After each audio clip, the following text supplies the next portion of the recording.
શું મિત્રો તમે પણ ગુજરાત ફોરેસ્ટ ભરતીની તૈયારી કરી રહ્યા છો તો આ માહિતી ખાસ તમારા માટે છે। જે આ મિત્રો વાત કરીએ તો ફોરેસ્ટ ભરતીની અંદર લેખિત પરીક્ષા કરતાં પણ વધારે અઘરું હોય તો તે છે શારીરિક કસોટી, જે ફિઝિકલ આવે છે તે।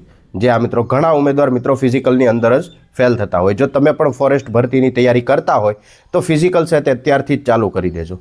ફિઝિકલની વાત કરીએ તો સૌથી પહેલાં શારીરિક માપદંડો જોઈએ તો પુરુષ ઉમેદવારો માટે તેમની ઊંચાઈ છે તે 163 સેન્ટીમીટર જેટલી હોવી જોઈએ। છાતી ફૂલાવ્યા વગરની 79 સેન્ટીમીટર અને 5 સેન્ટીમીટર તમારે ફૂલાવવાની હોય છે। એવી રીતે 5 સેન્ટીમીટર ફૂલાવ્યા પછી 84 સેન્ટીમીટર થવી જોઈએ અને મિનિમમ વજન છે તે 50 કિલો સુધીનું હોવું જોઈએ।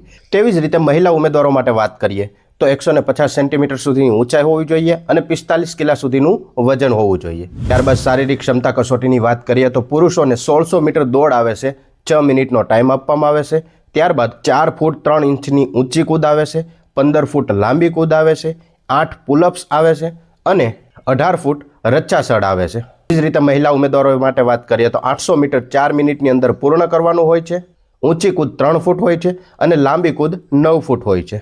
આ બધી ફિઝિકલની અંદર પાસ થાવ અને મેરિટની અંદર નામ આવે તેવા ઉમેદવાર મિત્રોને વોકિંગ ટેસ્ટ આવે છે।